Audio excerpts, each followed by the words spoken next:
भारत गौरव आचार्य श्री पुलक सागर जी गुरुदेव के प्रवचन और लेटेस्ट धार्मिक भजन व कार्यक्रम निशुल्क देखने व सुनने के लिए हमारे YouTube चैनल जीन शरणम मीडिया को आज ही सब्सक्राइब करें और सबसे पहले देखने के लिए बेल आइकन पर क्लिक जरूर करें। युवाओं से मैं कह रहा हूं, बालिकाओं से मैं कह रहा हूं, हर चीज में गलती कर लेना। देश की सरकार बनाने में गलती करो, कर लो, कोई दिक्कत नहीं है। मकान बनाने में गलती हो जाए चलेगा, आंसर सीट में उठकर गलत हो जाए वह भी चलेगा। कभी कभी कपड़ों में गलती हो जाए वह भी चलेगी। हजार गलतियां चल जाएंगी, लेकिन जीवन को यदि स्वर्ग बनाना है, एक बात मेरी कान खोलकर सुनना कि जीवन में किसी भी चीज के चुनाव में गलती हो जाए तो हो जाए, लेकिन जीवन साथी के चुनाव में कभी गलती नहीं होना चाहिए।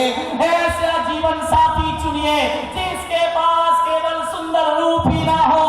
ये गोरा रंग ज्यादा दिन नहीं चला करता है। कहते हैं ना, गोरे रंग पे इतना घुमा न कर, गोरा रंग 2 दिन में।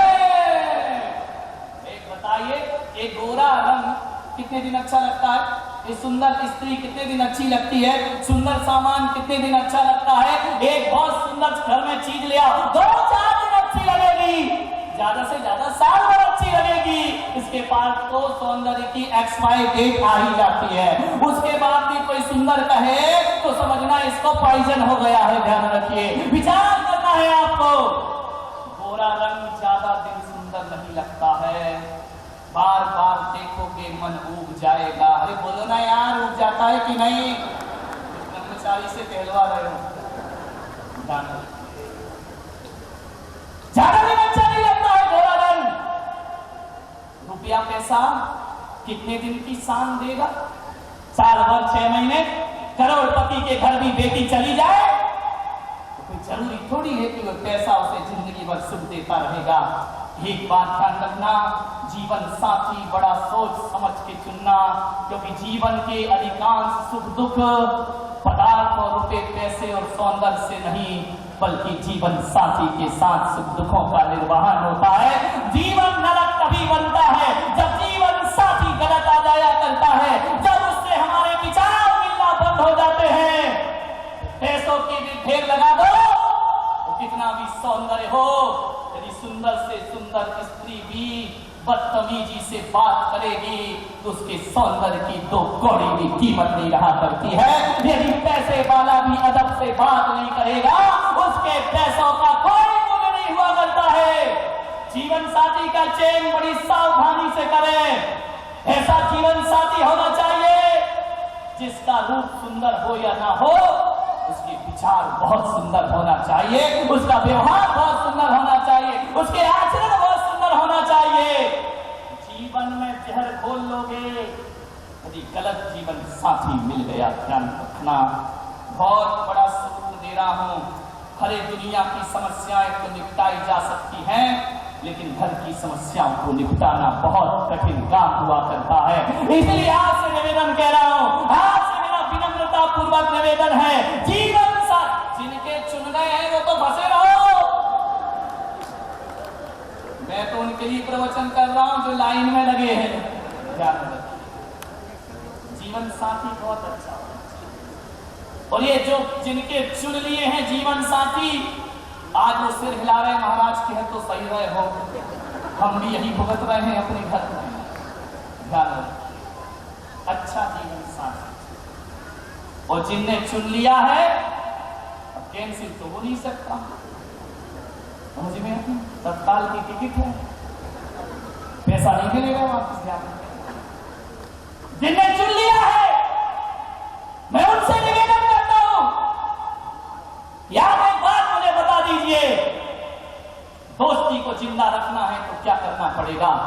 बाहर के यार दोस्तों की दोस्ती गहरी करना है तो दोस्तों को समय देना बहुत जरूरी है, और भगवान से प्रेम रखना है तो भगवान को समय देना बहुत जरूरी है, और पुलक सागर से रिश्ते निभाना है तो पुलक सागर को समय देना बहुत जरूरी है, और जीवन साथी के साथ सुख से जीना है तो पत्नी को भी समय देना बहुत जरूरी हुआ करता है। आदमी सबको समय देता है, पत्नी की एक ही शिकायत है, मेरे पति के पास समय इतनी दौलत जमा है, इतना बाहर समय लगाता है, घर में उसके पास टाइम नहीं है। अरे जिनकी शादी हो गई ना, कान खोल के सुन लो, अपनी पत्नी को हीरे मोती की अंगूठियां नहीं, अंगूठी से ज्यादा वो याचना रखती है 15 मिनट मेरा पति शांति से मेरे साथ बात करे, 2 मिनट मेरे सुख दुख पूछे, वक्त दिया जाना चाहिए। आपकी पत्नी आपका इंतजार कर रही है।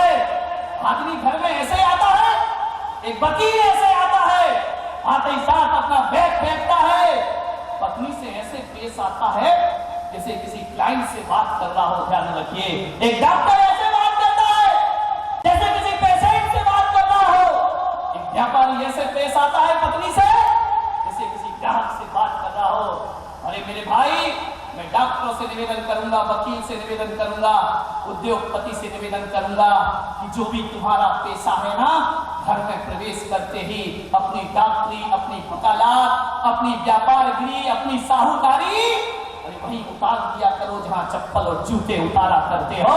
तो जैसे ही घर में प्रवेश करो, वकील बनकर प्रवेश मत करिए, डॉक्टर बनकर प्रवेश मत करिए, अफसर बनकर प्रवेश मत करिए।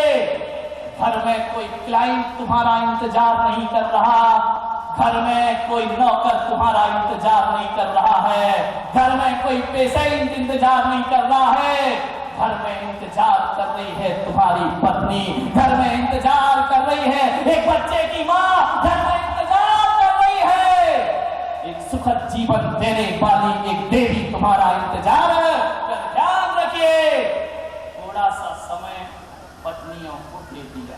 मेरे चतुर्मास में नहीं आओ चलेगा, क्योंकि मेरा प्यार ज्यादा दिन नहीं टिकेगा, इनका तो जिंदगी भर लगा हुआ है। ध्यान रखिए, इनको थोड़ा समय जरूर देना चाहिए। हर पत्नी इतनी तमन्ना रखती है, पति 2 शब्द उससे बोले, यहाँ पत्नी बीमार है, फोन करती है कि सुनो जी मेरा सिर दुख रहा है, पति कहता है ऐसा कर, बाजू के डॉक्टर के पास चली जाना, मैं आज लेट आऊंगा।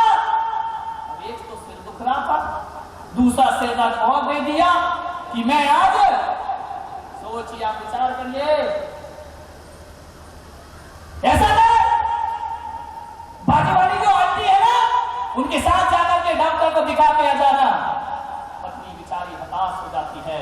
मैं आपसे निवेदन कर रहा हूं, जिस दिन ऑफिस से घर लौट करके आओ, ये बातें बहुत छोटी हैं लेकिन बातें बहुत बड़ी हुआ करती हैं। ध्यान रखिए, घरों में झगड़े बड़ी बड़ी बात के नहीं होते, घरों में झगड़े छोटी छोटी बातों के हुआ करते हैं, और ये छोटी छोटी बातों के झगड़े पूरे घर में महाभारत की रचना कर दिया करते हैं। ये छोटी छोटी सी बातें हैं, बहुत काम आएंगी तुम्हारे।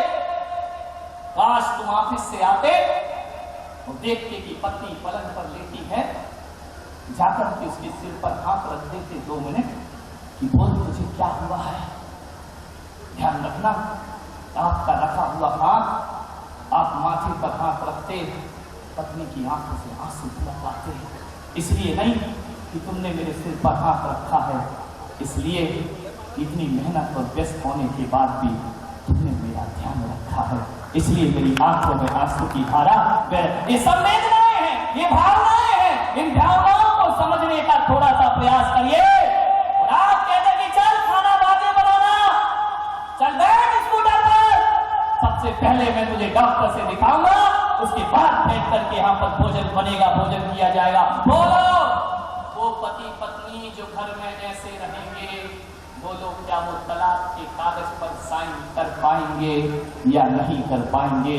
मैं तो कहता हूँ हर पत्नी उठकर भगवान से कहेगी, 1 जन्म नहीं 10 जन्म तक मुझे ऐसा पति मिलना चाहिए, 10 जन्म तक मुझे यही परिवार। थोड़ी सी समझदारियां रखिए, आदमी समझदारी नहीं रखता है। एक 28 साल का जवान, मैंने उससे पूछा तेरी शादी हो गई? बोले महाराज शादी का नाम मत लेना। अरे तो इनका साधु बन जा। बोले ये तो और खतरनाक है। तुम इनका अब तू तो ना घर का रहा ना घाट का रहा, बोल शादी क्यों नहीं की? बोले महाराज सब कुछ करूंगा, शादी नहीं करूंगा। इनका का क्यों? बोले मैंने ये सुना है कि शादी के बाद साल भर तो पति धौंस जमाता है, तो जिंदगी भर पत्नी आदमी पर धौंस जमाती है, इसलिए मैं शादी नहीं करूंगा। अरे तो मैंने कहा अरे इससे डरता काहे को है? बोले महाराज शादी का नाम मत लेना, मेरे घर का माहौल देखता हूँ, मेरे पापा नीचा सिर किए रहते हैं, मम्मी बड़बड़ाती रहती है, ऐसा लगता है कि माहौल देख करके जीवन में सब कुछ करना चाहिए पर शादी नहीं करना चाहिए। मैंने कहा एक काम कर, तेरी शादी हो जाएगी, टेंशन मत ले। तो बोले महाराज यदि वो मुझ पे धौंस जमाएगी तो मैं क्या करूंगा? मैंने कहा यार इतना अनुभव तो मुझे नहीं है, क्योंकि मैंने पूरी देश की समाज पे धौंस जमाई, मुझ पे कौन जमाएगा? तो मैंने कहा एक काम कर। बोले क्या? मैंने कहा प्रशांत से मिल ले। नहीं नए बाजार गंगवाल जी से नहीं, मैंने कहा प्रशांत से मिल लेना। तो बोले उससे क्या होगा? अब प्रशांत के पास चलेगा, इनकी सलाह क्या होगी तुम समझ सकते हो। उसने कहा क्यों यार मैं शादी करूं नहीं करूं? प्रशांत ने कहा कर ले यार शादी।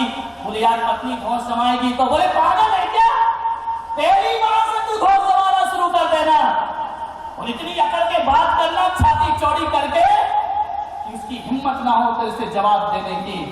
तू बेटा झुका कि वो छाती पे चढ़ी, ध्यान रखना बिल्कुल मत झुकना। तो बोले मैं करूंगा क्या? बोले तू ऐसा करना, कोई भी काम हो धौंस जरूर जमाना, तेरा सुन, ऐसा नहीं किया तो ध्यान रखना। अरे उसने कहा यार ये फार्मूला तो बड़ा अच्छा दे दिया, और नादान ने इसके कहने में शादी कर ली। और शादी कर ली पहले ही दिन सुबह उठा चाय बना, चाय नहीं बनाई तूने तो ध्यान रखना। नहीं आई थी, उसने कहा चलो भैया बना देते हैं चाय, क्या बिगड़ रहा है। दोपहर को 10 बजे ऑफिस जाने लगा, खाना बना जल्दी, नहीं बनाया तो बोली तो ध्यान रखना। पत्नी ने कहा ठीक है ध्यान, अब 6 महीने तक तो ये चल गया है, हर चीज में कपड़े तैयार करने की तो ध्यान रखना। अब पत्नी तो पत्नी बेचारी कब तक सहन करे, कब तक बोले, लेकिन इतनी डर गई, इतनी सहम गई कि मेरा पति तो बड़ा जल्लाद है, कभी प्यार से बातें नहीं करता, हिम्मत नहीं उसकी। वो चली गई शाम की पत्नी के पास। उसने कहा बहन एक बात तो बता। बोले क्या? बोले मैं बड़ी दुखी हूं शादी करके। बोले हुआ क्या? बोले इतनी धौंस जमाते हैं। बोले क्या करते हैं? बोले कुछ भी करो तो बोलते नहीं किया तो ध्यान रखना। प्रशांत की बीवी पे कम्फर्ट थी। उसने कहा तू पागल है क्या, तू मेरे से पहले सलाह ले ली थी। बोले क्या? बोले जब तक तू बोलेगी नहीं वो तो बोलते ही रहेंगे। तो बोले क्या करूं? तो बोले एक बात बोल देना जरा हिम्मत करके। बोली मेरी तो हिम्मत है। बोले क्या? बोले क्या हिम्मत करूं? बोले इतना पूछ लेना कि नहीं किया तो तू क्या कर लेगा, तेरी जिंदगी की कहानी बदल जाएगी। उसने कहा हिम्मत है। अरे हिम्मत है, मैंने भी ऐसा ही किया था। घर आई, जैसे ही आई पति ने कहा ठंडी के दिन थे, बोले पानी गरम कर, नहीं किया तो ध्यान रखना। पत्नी ने कहा तो हिम्मत करी यूं मैं। पत्नी का बोल नहीं करूंगी तो तू क्या कर लेगा मेरा? अरे पति क्या कर लेगा रामलाल? उसने कहा मैं क्या कर लूंगा, ठंडे पानी से नहा लूंगा।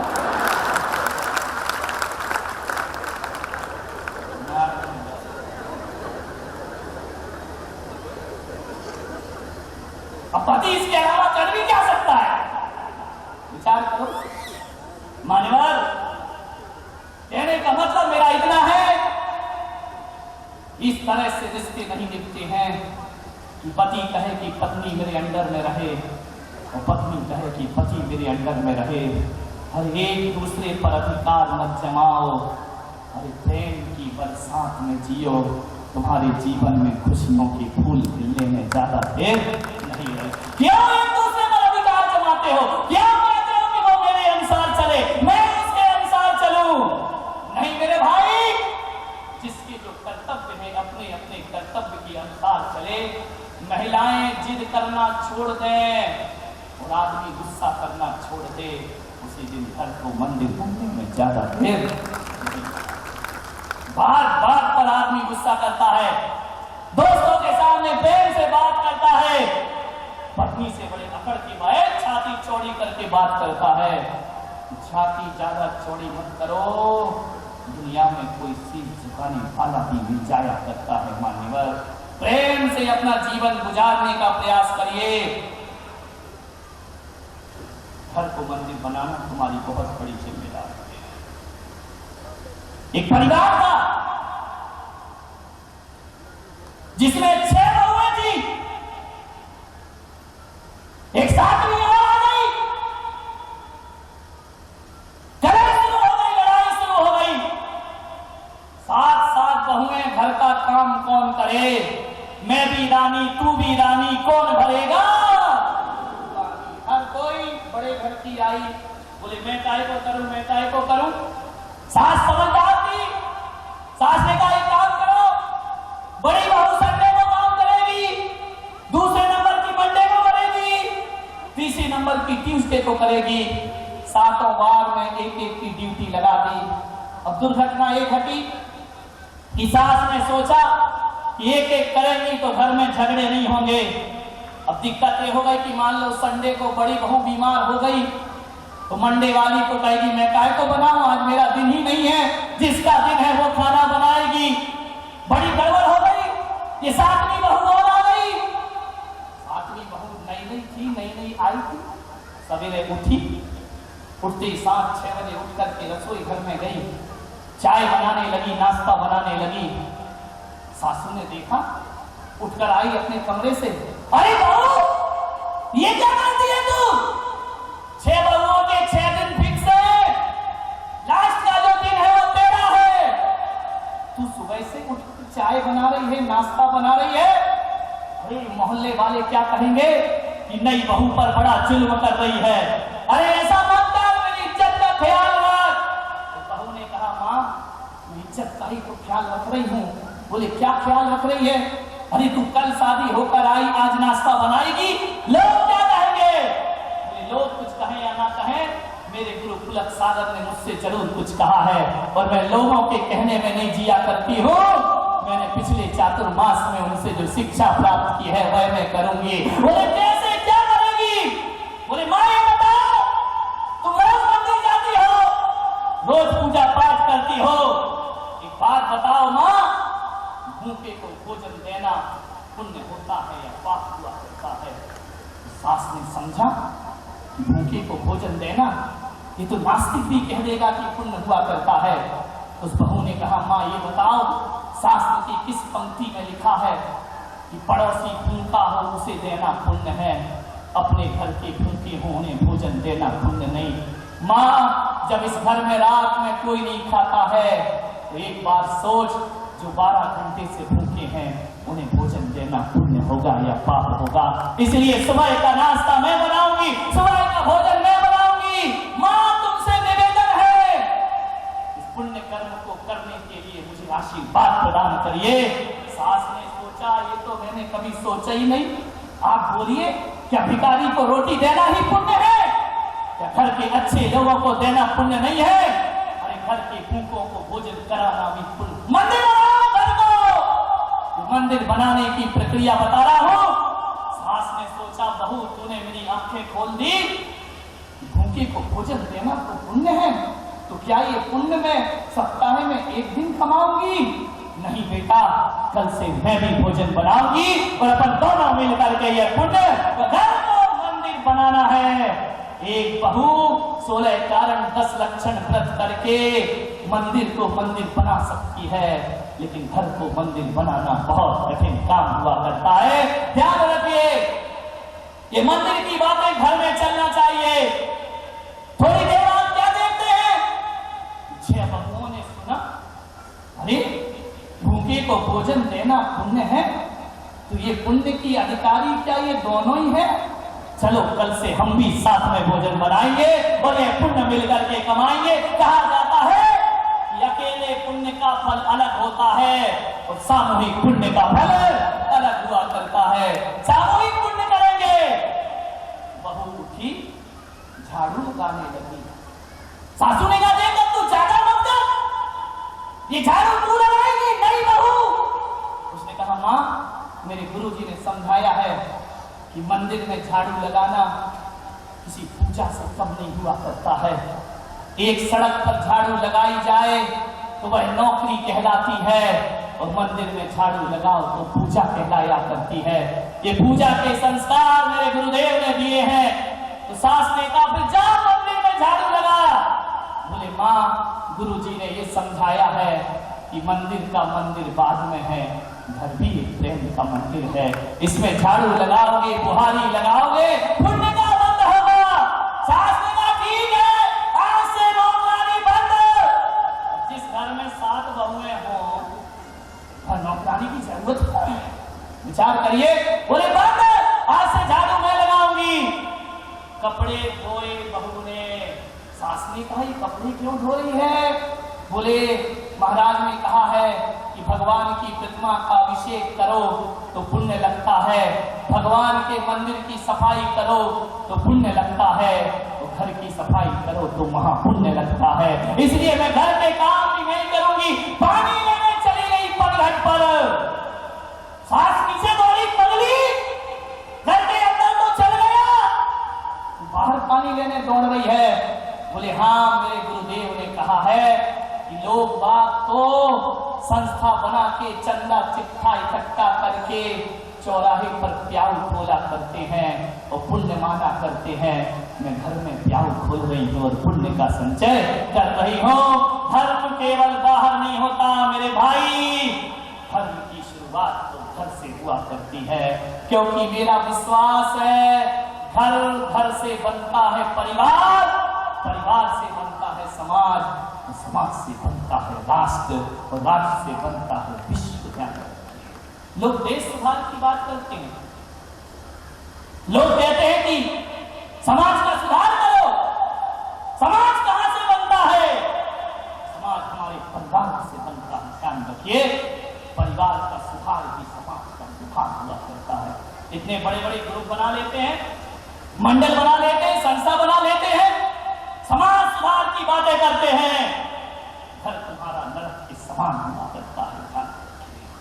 हर घर एक समाज है, हर घर एक राष्ट्र है, हर घर एक विश्व हुआ करता है। ध्यान रखिए, पहली शुरुआत हमारे घर से होना चाहिए। पहला स्वर्ग, पहला मंदिर। मैं कहता हूं जिसने घर को मंदिर बना लिया, फिर वह भगवान के मंदिर में जाए, अरे वो सुकून बरसेगा जो कभी महावीर को जंगल में बरसा था, कभी ऋषभदेव को जंगल में बरसा था, कभी महादेव को कैलाश की चोटियों पर जो सुकून मिला था, वो सुकून आपको भगवान के मंदिर में प्राप्त होगा। और घर में यदि अशांति है, लाख पूजा करो, लाख पाठ करो, किसी मंदिर में ताकत नहीं है कि तुम्हारे जीवन को शांति प्रदान कर सके। जिसका घर मंदिर होता है, एक बात ध्यान रखना, 90 साल के दादाजी भगवान से कहते हैं कुछ दिन और जीने का अवसर प्रदान करते भगवान, ऐसे घर से जल्दी मत उठा। 90 साल के दादाजी जीने की दुआएं मांगेंगे यदि घर मंदिर जैसा होगा। 90 साल के दादाजी भी कहेंगे ऐ खुदा, कुछ दिन मुझे परिवार के साथ जीने दे, तेरे साथ तो मरने के बाद भी हम जी लेंगे, तेरी हमें बेपरवाह। जिस घर में मंदिर होगा वो आदमी किसी और तीर्थ की कल्पना नहीं कर सकता है। और जिस घर में नरक होता है, वहां 23 साल का जवान भी आत्महत्या के ख्याल किया करता है, मरने के विचार बनाया करता है। 23 साल का जवान कहता है भगवान से कि अब तू मुझे जल्दी उठा ले। अरे दो कौड़ी के हैं वो लोग, बहू बेटे के होते हुए माँ बाप को यह कहना पड़े कि भगवान को दुनिया से हमें जल्दी उठा ले। ध्यान रखना, इससे बड़ा दर्द दुनिया में दूसरा और कौन सा होगा। मरने की बात सोचे तो समझना तुम्हारा घर भगवान का मंदिर नहीं हो सकता है। एक बात ध्यान रखें, हिल मिलकर रहें, यही जीवन की सामायिक समता भाव। क्या आप केवल जीव जंतुओं पर ही रखेंगे? अपने परिवार में समता भाव नहीं होगी? क्या उपसर्गों का सहन साधुओं के ही काम है? कुछ संघर्ष और उपसर्ग सहना तुम्हारा भी काम हुआ करता है। एक बात ध्यान रखना, धन दौलत के घेर में वो सुख नहीं मिलता, जो परिवार के प्रेम में सुख की प्राप्ति हुआ करती है। क्या चाहोगे इस ईश्वर से? अरे मेरे भाई, दो तरह की संस्कृति है, एक गमले की संस्कृति है और एक क्यारी की संस्कृति है। दोनों को देखने का प्रयास करना, गमले का जीवन देखना पौधे का, और क्यारी के पौधों का जीवन देखना। गमले के पौधे का पानी केवल एक पौधे पर डाला जाता है, एक पर ही पानी जाएगा। तो 2 दिन पानी ना डालो तो गमले का पौधा मुरझाने लगता है मेरे भाई। और एक जो क्यारी में लाइन से पेड़ लगे रहते हैं, अरे एक पेड़ पर पानी डालो, दूसरे पेड़ अपने आप तृप्त हो जाया करते हैं। सब में अलग अलग डालने की कोई जरूरत नहीं हुआ करती है। एक पर पानी डालो, वह एक पेड़ अपने सब भाइयों को पानी पिला दिया करता है। तो क्यारी के पौधे में 2 दिन पानी ना डालो तो भी सब पौधे भाई आपस में मिलके जीना जानते हैं। वो पानी से नहीं, वो प्रेम से जिया करते हैं। और गमले का पौधा अकेला होता है, उसके पास पानी तो होता है पर प्रेम नहीं हुआ करता है। कभी किसी शमशान में जाकर के देखना, कब्रें ज्यादा दूर दूर नहीं होती। एक कब्र से दूसरे कब्र की दूरी 2 फीट 4 फीट इससे ज्यादा नहीं होती है। लेकिन मुर्दों की जिंदगी तो देखो, जिंदगी भर कब्रों में लेटे रहते हैं, न एक दूसरे से बोलते हैं, न एक दूसरे की शकल देखा करते हैं। और एक घर में रहकर यदि हम भाई भाई भी आपस में नहीं बोलते हैं, सदस्य कोई भी आपस में बोलना या देखना पसंद नहीं करता है, बोलो उस घर को मंदिर कहोगे या उस घर को कब्रिस्तान कहा जाएगा? विचार करिए, आप सोचिए। पास पास लेटे होकर भी उनमें कोई संबोधन नहीं हुआ करता है, कोई संबंध नहीं हुआ करता है। ये सा जीवन तुमने बना लिया, अरे जिस घर में पैदा हुए हो उस घर में जान निछावर कर देना चाहिए। विचार करिए आप, जिस घर में पत्नी को लक्ष्मी बनाकर लाए हो, बैंक बजा के लाए हो, घोड़ी पे बैठ के लाए हो, हाथों में हाथ देकर लाए हो, अरे लक्ष्मी बनाकर लाए, आरती उतारी है। अरे पुरुषों, तुमसे मेरा निवेदन है कि लक्ष्मी लाए हो तो लक्ष्मी जैसी इज्जत करना भी सीखो, लक्ष्मी जैसा सम्मान देना भी सीखिए, तब जीवन स्वर्ग बनेगा।